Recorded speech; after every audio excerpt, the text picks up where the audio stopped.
Se você tem 40 anos, é homem ou mulher, é solteiro ou solteira, não tem filhos, muito provavelmente você é uma pessoa extremamente problemática. Eu fico puto da vida quando eu ouço isso. Fico puto da vida quando eu ouço isso nessa terra chamada internet. Como tem gente que fala besteira, que fala merda e acaba atrapalhando uma pessoa. Porque é muito simples e fácil a gente julgar a vida do outro, mas a gente não sabe quais são as experiências daquela pessoa, o porquê que aquela pessoa não tem filhos, por que aquela pessoa ela não tem um relacionamento. Será que é porque ela é problemática? Será que só existe pessoas problemáticas nesse mundo? Bom, meu nome é Caio Passos e eu fiz 40 anos faz pouco tempo e estou criando esse canal para a gente falar, discutir sobre o tema 40 anos. Porque eu sei que existem vários tabus sobre essa idade. E a gente vai discutir muito sobre isso, eu vou contar muito sobre a minha vida e aquilo que eu estou fazendo para que eu possa chegar no próximos 10 anos, né? Quando eu chegar nos 50 anos, o que eu vou fazer para poder chegar lá? Porque é lá que eu estou mirando agora. Né? Realizo o presente aqui, mas eu já sei que eu tenho que olhar para os meus 50 anos, como que eu quero chegar lá. Então, se você quiser, me acompanha, se você tiver essa idade, me acompanha porque eu vou colocar bastante conteúdo aqui. Meu sonho sempre foi ser pai, ser marido, construir uma família belíssima. Por um tempo, Deus até permitiu que eu tenha esse filho, que eu tivesse esse relacionamento. Mas foi por muito pouco tempo. Nós perdemos esse bebê e logo depois eu acabei me separando. Mas antes desse relacionamento, eu tive 4 relacionamentos, literalmente, que foram relacionamentos sérios. O meu primeiro relacionamento foi com uma pessoa maravilhosa. Nós éramos muito jovens, mas ela já estava no 5º ano de faculdade de medicina veterinária no interior de São Paulo e eu estava ingressando na faculdade de veterinária. Lá era uma faculdade integral, eu não conseguia trabalhar, então eu só estudava. E os pais dela, porque quando ela se formou, os pais delas mantiveram ali, pagando o aluguel do apartamento que ficava de frente para a faculdade, para que eu pudesse continuar estudando. E ela foi fazer pós-graduação numa outra cidade, num outro estado, aliás. Só que eu, muito macho, muito homem, brabo, reprodutor, saí pegando geral na faculdade, fazendo a pior cagada que um homem pode fazer com uma mulher ou até mesmo com ele mesmo. E eu aprendi da pior maneira possível. Com todas essas traições, chegou um momento que a minha cabeça literalmente pesou e eu cheguei para ela e falei: olha, me perdoa, eu fiz isso, saí com fulana, com ciclana, aconteceu isso. Ela até me disse que ela já sabia. Ela só estava esperando o momento certo de eu tomar uma atitude e falar para ela. Nós éramos muito jovens, era meu primeiro relacionamento e eu vou falar que, cara, foi a pior sensação do mundo ouvir as coisas que ela falou para mim e com toda a razão do mundo. Até hoje eu não pude pedir perdão para ela porque ela nunca mais quis me ver e eu não tiro a razão dela. Mas aquilo me deixou homem de verdade, me tornei um homem de verdade a partir daquilo, porque eu nunca mais, independente do relacionamento ruim ou não, eu nunca mais fiz isso. Mas é um relacionamento que me deixou com muitas saudades, muita lembrança. O meu segundo relacionamento foi um relacionamento maravilhoso também. Tenho contato com essa pessoa até hoje. É uma pessoa que me fez crescer, me fez estudar, me fez enxergar além do trabalho que eu tinha. Eu era militar, ações especiais aqui de São Paulo, e ela me fez enxergar além. Eu empreendi, construí 2 grandes empresas na época, e assim, foi uma pessoa maravilhosa. Eu construí coisas com ela ali que eu nunca imaginei, e eu devo muito a ela, muito a ela. E foi uma troca muito mútua, a gente viajava muito, a gente nos respeitava demais. Só que a gente começou a perceber que nós ficamos muito, muito, muito amigos. E a gente deixou de ser namorados, mas a gente ficou muito amigos. Só que ainda a gente era um pouco novo ali, né? E a gente acabou tomando uma decisão de nos separar. Hoje a gente se respeita muito, a gente se conversa, eu falo com ela, eu conheço o marido dela, conheço o filho dela, ela mora na Europa, é uma pessoa maravilhosa, ela ama minha família. E assim, cara, eu tenho uma paixão, uma gratidão enorme por essa mulher, enorme. Eu acho que se a gente soubesse que a gente iria envelhecer, eu acredito que a gente teria ficado com essa cumplicidade, com essa amizade. Mas tudo acontece e coopera para o nosso bem, né? Deus sabe de tudo e de todas as coisas. Logo depois desse meu segundo relacionamento, eu comecei a namorar com uma menina, ela era do Rio de Janeiro, e eu trouxe ela para São Paulo. Eu estava na Polícia Militar, eu trabalhava no Batalhão de Ações Especiais aqui de São Paulo.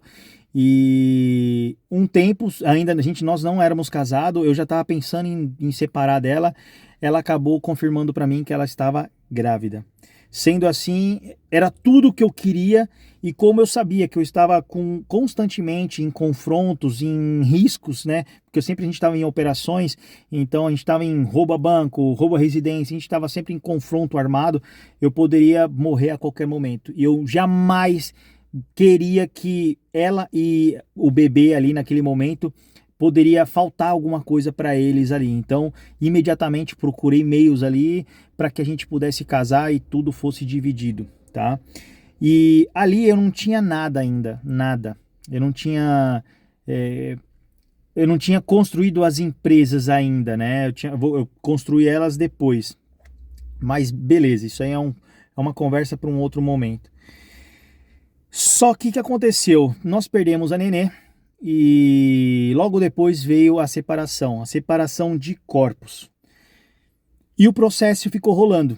Nesse meio tempo foi onde que realmente eu construí as duas empresas, foi onde eu comecei a operar na bolsa, conhecer muita gente, dinheiro começou a entrar e eu comecei a dar palestra, divulgar muito o meu Instagram. Meu Instagram na época estava bombando, aumentando muito assim, quantidade de seguidores, e eu dando palestra.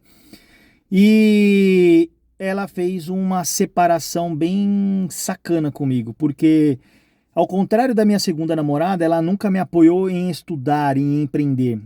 E eu construí o que eu construí muito rápido. Eu ainda dentro da polícia, eu estava empreendendo muito rápido, as coisas estavam acontecendo muito rápido, só que eu não estava mais casado com ela. No papel eu estava, que nós estávamos esperando somente sair a documentação. E essa separação ela veio muito depois, quando eu já estava com as empresas já decolando, com a empresa voando. E eu tive que dividir tudo. Eu sei, documentado, como eu quis a separação ali, o casamento. Eu fiz tudo para que tudo que fosse meu fosse dela. Só que a gente não esperava que a gente iria separar e que nós iríamos perder a nenê. E eu construí aquilo sozinho, não foi ela que me ajudou. Mas eu saí praticamente com a mão na frente e outra atrás.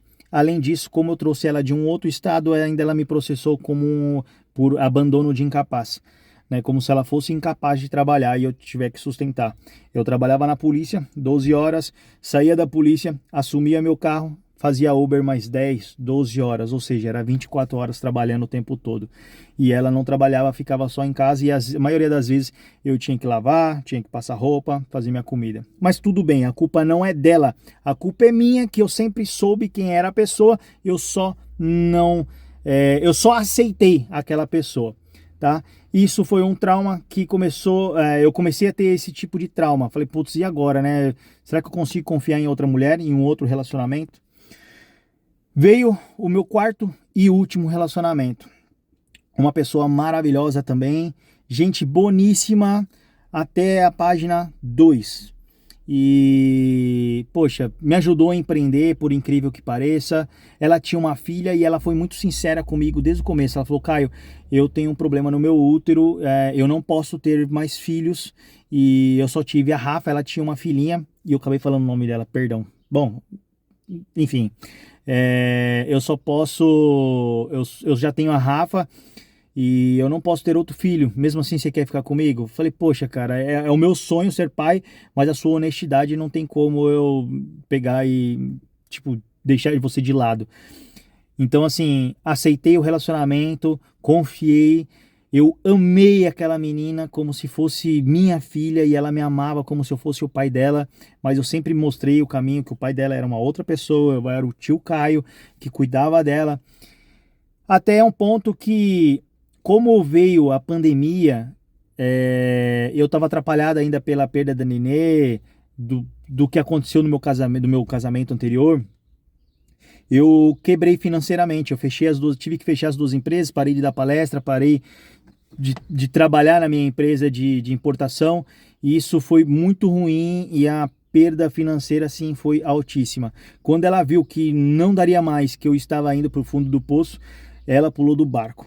Para mim isso é inadmissível, apesar de eu ter aceitado, óbvio que eu ter aceitado, cada um faz o que quiser da sua vida.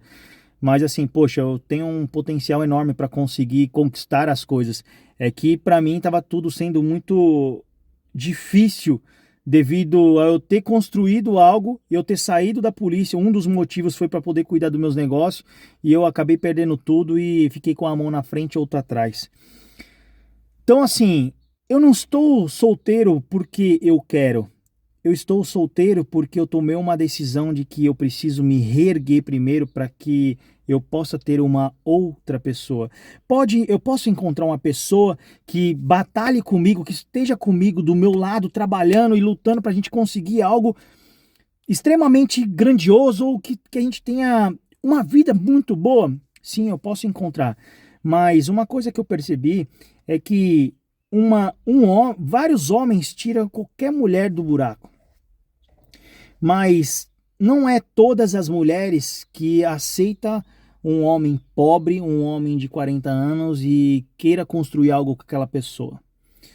Tô falando, não são todas, tá? Não são todas as mulheres, mas essas mulheres que conseguem olhar pro cara não pelo que ele tem, mas pelo que ele é, são raridade no nosso mundo. É raridade. E eu falo isso porque eu tive, principalmente na época da polícia ali, eu tive muito contato com muitas mulheres e ela com amizades, né? E elas sempre falaram, ela falando, eu não fico com um homem pobre, eu não quero ficar com um homem pobre. Homem com 40 anos já tem que estar com a vida estabilizada. E eu entendo, isso aí é um medo que a pessoa deve ter ali, que ela precisa se respaldar num homem ali. Não sei, não quero julgar. Isso eu não posso julgar, na verdade, né?